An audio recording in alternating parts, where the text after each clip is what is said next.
वक्त गुजर जाने के बाद पछताने का कोई फायदा नहीं, इसने कौन सा वापिस आना है। यही कुछ होता है शारिक और नाजनीन के साथ भी। रोज रोज के झगड़ों से तंग आकर गुड़ियाबाजी घर सेल कर देती हैं और बराबर इन लोगों को रकम दे देती हैं। वक्ती तौर पर तो ये लोग बहुत खुश हो जाते हैं, लेकिन ये नहीं जानते कि इन्होंने अपने हाथ से ही अपनी बर्बादी कर ली है। माँ बाप का घर तो एक ऐसा आशियाना होता है जो रहमतों और बरकतों से भरा होता है। जिस घर में वालिदैन जिंदगी गुजार चुके हों वो घर कभी भी वीरान नहीं होते, लेकिन ये औलाद की ही गलतियाँ होती हैं जो घरों को वीरान कर देती हैं। गुड़ियाबाजी थकी हारी घर लौटती है तो एक नई मुसीबत इनके सर पर सवार होती है। सामने किंजा को बैठा देखकर गुड़ियाबाजी हैरान हो जाती हैं और जैसे ही हमजा ऑफिस से आता है तो वो भी किंजा को देखकर हक्का बक्का रह जाता है। सादिया हमजा से न शिकवा करती है और ना ही शिकायत, क्योंकि वो जान चुकी थी कि हमजा मुझसे बहुत मोहब्बत करता है। इंसान की कोई ऐसी मजबूरी भी हो सकती है कि जिसकी वजह से इसे इतना बड़ा कदम उठाना पड़ा। हमजा ये जानकर खुश हो जाता है कि गुड़िया ने इसके जज्बात को समझा है, लेकिन किंजा वावेला मचाती है। हमजा किंजा को डिवोर्स दे देता है तो वो वापस चली जाती है, लेकिन सादिया अपने दिल पर पत्थर रख लेती है।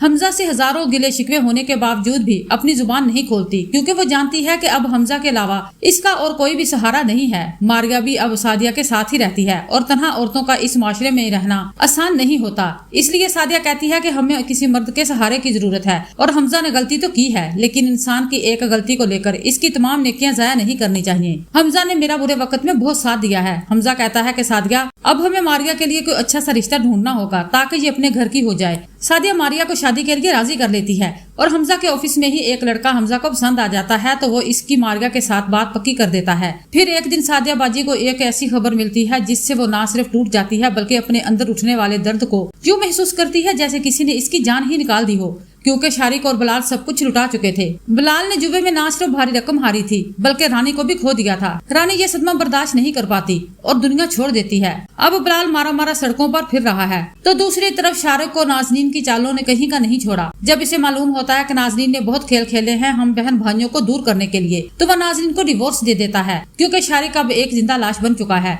इसने अपने बेटे को भी खो दिया है जो कि कैंसर की बीमारी में मुब्तला होकर मर जाता है। शारिक अपने गुनाहों की सजा पाकर अब मारा मारा फिर रहा है। अहमद और आफिया दोनों अपनी जिंदगी में सेट हो जाते हैं, क्योंकि शहीर की हकीकत जैसे ही आफिया पर खुलती है तो वो अपने बाप को छोड़कर अपनी माँ के घर आ जाती है। इसकी माँ इसे समझाती है कि बेटा औरत ही अपना घर बनाती है और औरत ही है जो अपना घर उजाड़ लेती है सिर्फ अपनी गलतियों की वजह से। अहमद बहुत अच्छा लड़का है, तुम्हारे बाप ने तो मुझे मेरे हकूक नहीं दिए थे और तुम्हारा भी ख्याल नहीं रखा था और मुझे डिवोर्स दे दी थी। देखो अगर मैं गलत होती तो मुझे अपने दूसरे शोहर के साथ इतनी खुशियां नसीब नहीं होती। इंसान जो बोता है वही काटता है। शहीर ने मेरे साथ ज्यादती की थी तो आज वो तन्हा रह गया है। शहीर अपनी बेटी की जुदाई बर्दाश्त नहीं कर सकता, क्योंकि इसका ज़मीर जाग उठा था और जब इंसान का ज़मीर जाग जाए तो वो जीते जी ही मर जाता है, वो पैरालाइज हो जाता है। इसी बात का फायदा उठाकर फहद तमाम प्रॉपर्टी अपने नाम लगवा लेता है और शहीद को एक ट्रस्ट हॉस्पिटल में फेंक आता है। फहद वैसे भी आफिया को मुहरा बनाकर ये प्रॉपर्टी हासिल करना चाहता था। शहीर अपनी जिंदगी और मौत की जंग लड़ रहा है। न तो आफिया इसका हाल पूछने आती है और न ही कोई दूसरा इसे सहारा देने आता है। तो वो सोचता है कि काश आज मैं अपना घर ना बर्बाद करता तो मेरी बीवी और मेरी बेटी मेरे साथ होती